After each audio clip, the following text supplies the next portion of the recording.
Today we're going to be talking about subtracting integers. So our learning goals are to rewrite subtraction expressions as addition. So we get to cheat a little bit. Subtracting is usually harder than adding, so I'm going to show you how to actually turn subtracting into addition. And we're going to use addition rules from the previous lesson to simplify. So we're going to take subtracting, turn it into addition, and then we're going to use what you already learned from the last lesson to calculate those problems. But first, we need to talk about some vocabulary. So these are on your notes. Our first vocab word is expression. An expression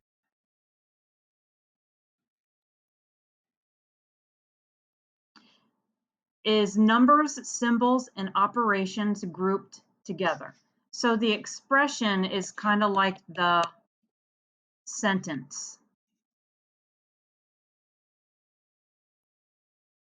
in math. And then inside the expression, there are terms. So this whole thing is called an equation because it has an equal sign. The expression is several terms put together.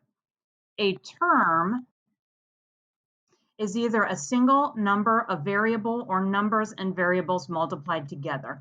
We're not going to be worried about variables right now. That'll come up later when we talk about algebra. So right now we're just going to be talking about numbers and addition and subtraction symbols. So terms are kind of like the words in math. Terms are separated by plus and minus signs.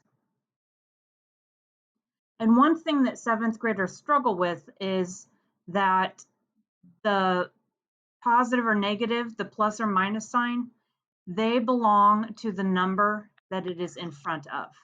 So you look for the number and it owns whatever the signs, even if there's more than one, it owns whatever the signs are that are in front of it.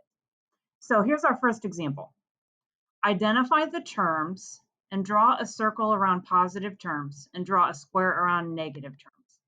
The easiest way to do this is to start from the left to the right, just like you read. And whenever you see a plus or minus sign, draw a line. Or I guess I should say, because there's two minuses right here, after each number, draw the line, because these go together. Now we're not doing anything with them yet. We're just identifying positives and negatives. As we know, if there is nothing, no symbol in front of a number, that's automatically positive. So 4 is a positive term and 8 is a positive term. So I drew circles around my positive terms. And then I'm going to put a square on my negative term. Now we're going to try the next one.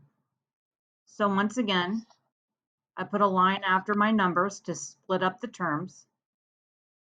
Then I'm going to put a square around my negative terms, a circle around my positive terms.